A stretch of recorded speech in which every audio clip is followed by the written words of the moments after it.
Hi. Hey. Hello.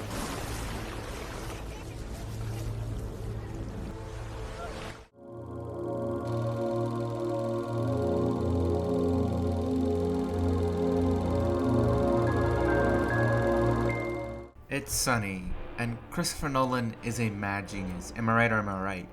We all know him. He's the diabolical filmmaker.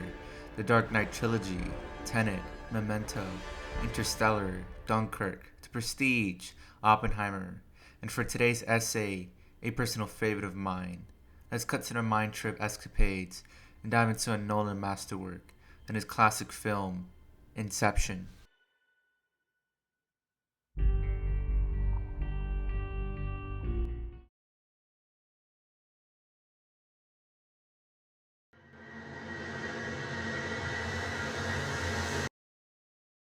Originally, Inception was designed as a horror film, with Nolan writing an 80-page film treatment about dream stealers, only to instead make it a heist film, yet had trouble as those kinds of films tend to not really be as emotional. He decided to change the genre again, acknowledging how this is a film about the dream mindset, the bending of reality, going into someone's subconscious, the idea of memory. The emotional stakes had to be raised. He worked on the script for 9 to 10 years, and during that era was heavily influenced by many films with similar themes such as The Matrix, Dark City, The 13th Floor, and kind of his own film, Memento. All the films testing the idea of our own very reality. Eventually, he would pitch the film to WB in '01, but decided he needed more filmmaking experience to make a big film like this. So he worked on Batman Begins and The Dark Knight. Damn, that's some hard shit to gain experience making your passion project by making like two of the greatest comic book films ever to make one of the greatest action movies ever. That's my goat, people.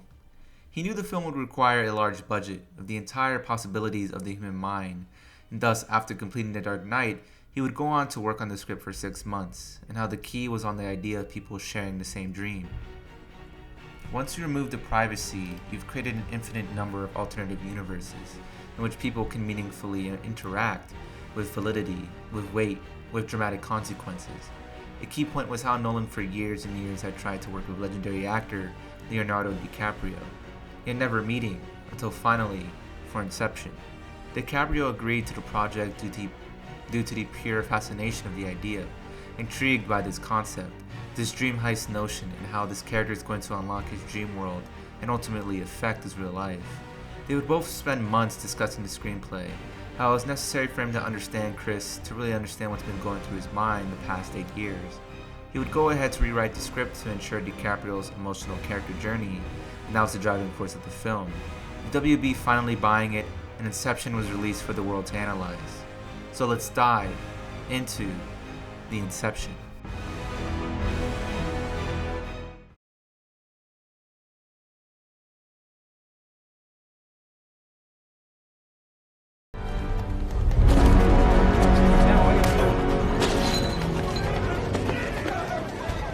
Christopher Nolan is like one of the greatest filmmakers ever, and everything we love about his films is no different here. Every legendary filmmaker has their own unique style, yet for me, when it comes to Christopher Nolan, I can't even describe it. If I could, it would literally be a bunch of mumbo jumbo. His films are the very definition of complex, mind trip, mind opening, challenging to the balls, you ain't never seen this before, high octane, fast paced, brain boggling, IMAX 70mm, insane cinematic movie making you'll ever witness. Yeah, I think that's a pretty good description of his style. Especially with this being a sci-fi action film, that good old Nolan editing is here with such quick, fast cuts from scene to scene. Never a breather for the film to slow things down, unless it absolutely must to be fun and daring. And for some people in any of his films, it can be a bit much. But what I can say is that it lets me get hooked the second the film starts all the way to the closing credits. I mean, this film still has elements of a heist film, a heist of the mind, and the production value helps with that as well. They truly go stupid crazy good with the overall dreamscape of this $160 million motion picture. If you told me all of this was practical, I'd believe you. Obviously there's VFX here, yet really well done stuff that looks believable and out of this world. Yet we all know Nolan. At least I hope. We all know this man loves the practical, the special, the effects. To only utilize the VFX for my analysis for truly establishing the dreamscape and show buildings and the world colliding in on itself. And yet, for probably the best action set piece of the film to do that good old Nightmare on Elm Street spinning cube room effect, where might go Joseph Gordon-Levitt's hallway gravity fight, never gets old, man. How the editing helps naturally in the second half of the film from these three entirely different set pieces perfectly feels connected in their layers with the city chase, hotel attack, and snowy base raid is all so well done. And though yes, the action is very basic, your simple shooting, killing, punching, kicking, shooting, killing, runaway chase that is probably one of my favorite movie chase scenes just off the music alone.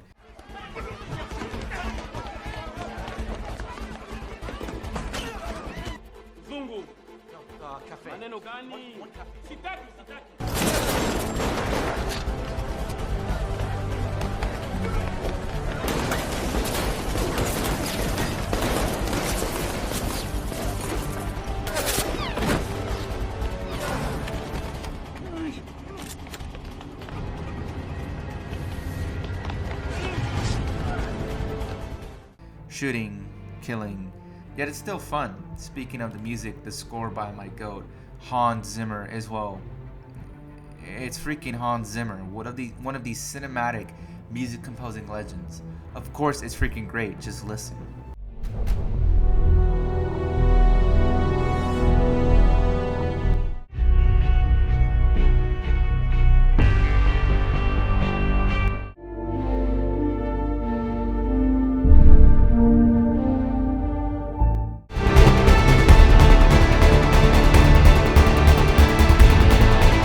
The perfect embodiment of what dreams sound like. Hans Zimmer never gets old. But, enough about the balls to the wall genius filmmaking of the legend Christopher Nolan. What about the...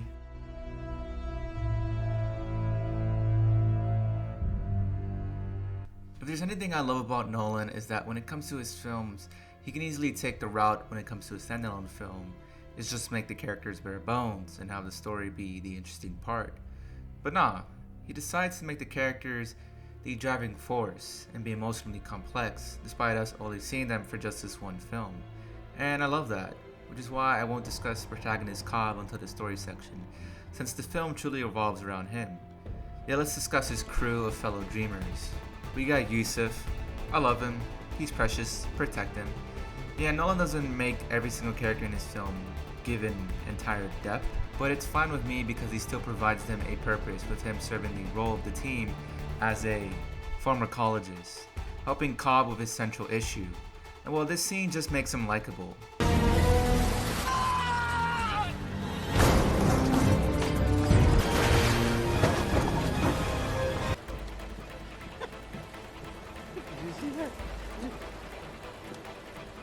You got Eames, played by Tom Hardy, who's pretty dope. I love how his role in the team is being the one in disguise, analyzing characters and laying out information from Cillian Murphy. That's pretty dope. And hey, Tom Hardy's Tom Hardy. Saito, which lets me just get it out of the way, this actor, Ken Watanabe, legend. I swear every film I find him in, he always is a steam stealer. And it's always fun to recognize him and see him play a dope-ass character. I don't know what it is, his screen presence is just so much fun. The man's a hustler, and he's essentially the guy in the suit who arranged this entire heist, and really has some excellent moments of dialogue exchange here, as always. Sato is honestly very interesting. He starts off as this seemingly powerful business villain our heroes infiltrate to turn out to be a guy who sees the potential in our heroes, and generally wants in on the action, and is a noble man. Such a simple character we don't get much screen time with, yet a character that I legit just said a lot about. That shows Nolan's impeccable writing. Author, Cobb's right-hand man, who is played by my GOAT, Joseph Gordon-Levitt, aka the most underrated actor of this generation. And again, he plays the smooth, loyal, dedicated, hardworking right-hand man who gets the best action scene in the whole film, who truly works well as the guy locked into the mission, and provides some exposition on all of this. And he's also just so interesting to what he means to Cobb because he's essentially the producer of his art. If Cobb's dreaming, he's the one screwing in all the nuts and bolts to keep it intact. All the roles of the characters are compelling in this film, uniquely because they aren't just the guy in the chair. Right-hand guy, comic relief, strong dude, guy with guns, female, and main guy. No, you have the impersonator, the analyzer, the producer, the engineer in Page's Ariadne, the arranger, and the field leader in Cobb, which lets me bring up Ariadne, who I think is probably the most crucial supporting character in terms of the team. She's like the only one aside Author who knows Cobb's issues and generally understands him and tries to help him out, honestly being really the co-lead of the film. And it's also just cool to have a young, intelligent girl be the backbone of the whole mission and engineering this whole operation. It'd also be locked in and aid to the emotional core of the story. The emotional core being very effective.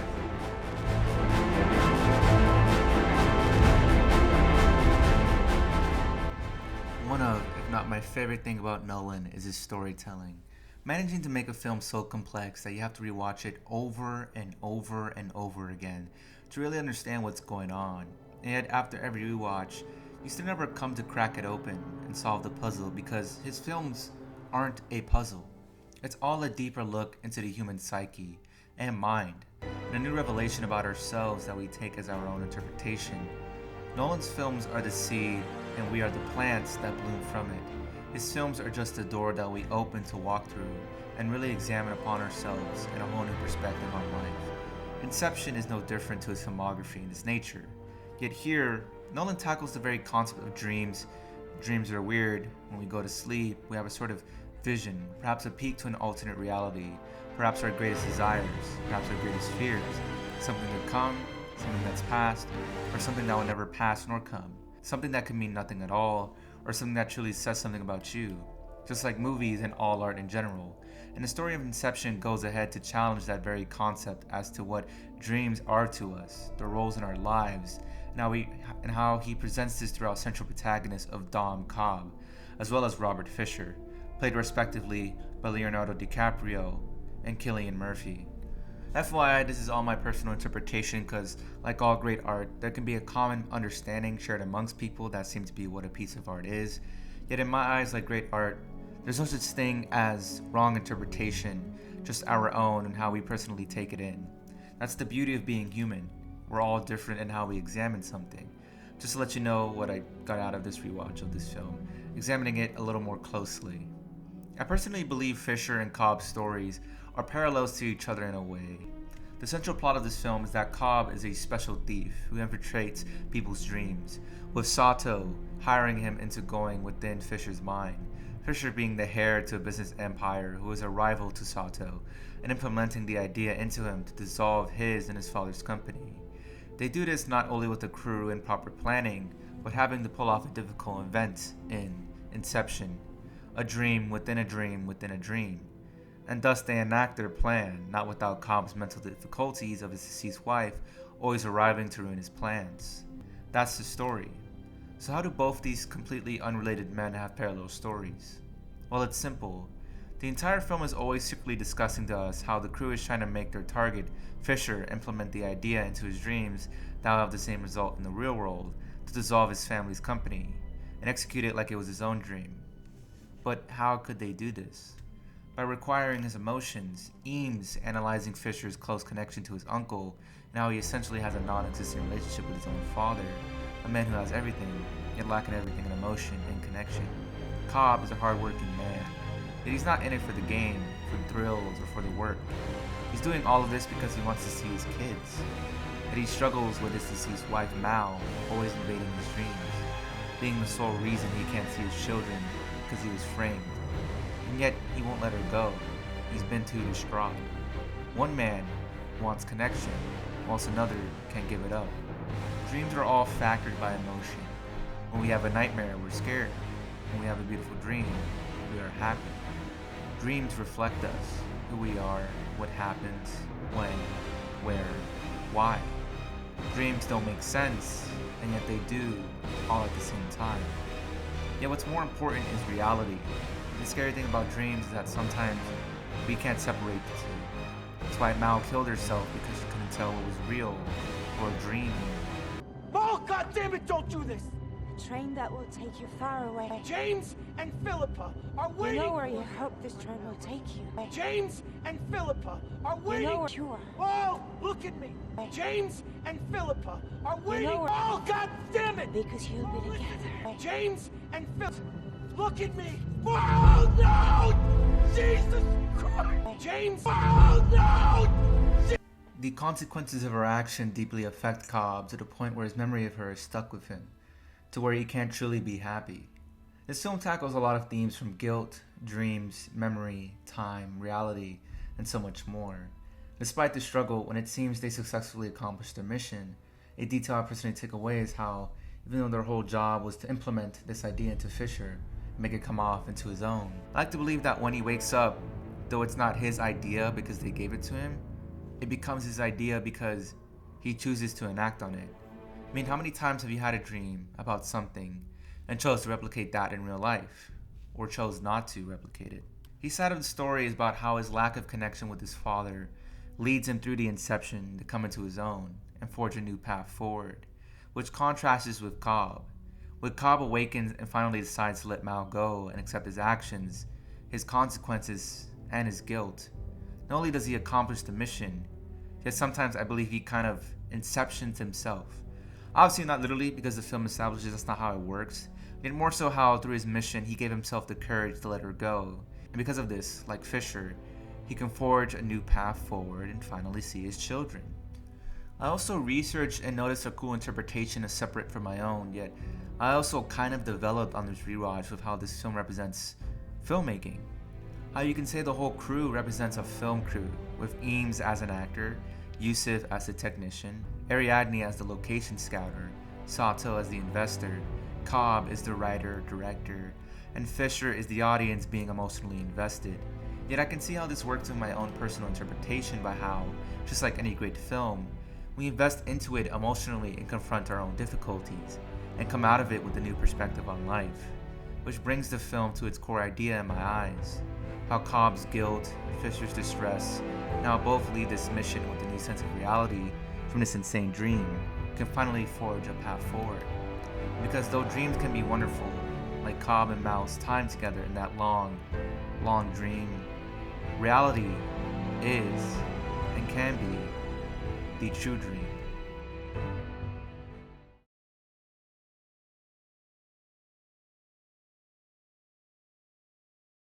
Overall, that is my personal interpretation of Inception. Feel free to call me a dumbass and say that I'm wrong. I don't know. I love Nolan's films. They allow you to interpret it however you want personally. You can say that the movie is straightforward and not deep at all, and that's perfectly fine. You can say that themes are simple to point out. There's only one consistent, hidden version of this story. Or it's meant to be interpreted 1,000 ways. And for me, that's my personal viewing of the film, because dreams, though, can be scary, can be wonderful, no different from reality. And not like any great dream, it can give us ideas, like art. And it's up to us to enact on those ideas if we so wish, and enable a path forward into the realm of reality. A lot of people theorize endlessly on the film's sort of eerie end on whether Cobb is still sleeping or awake.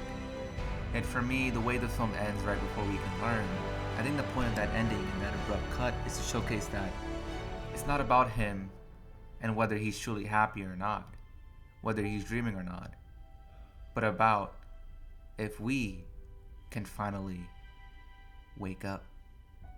It's been Sunny, and so long, farewell, and goodbye.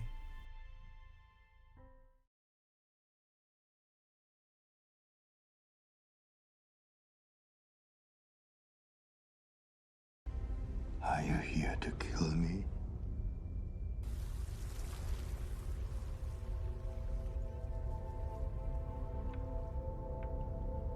I know what this is. I've seen one before, many, many years ago. It belonged to a man I met in a half-remembered dream.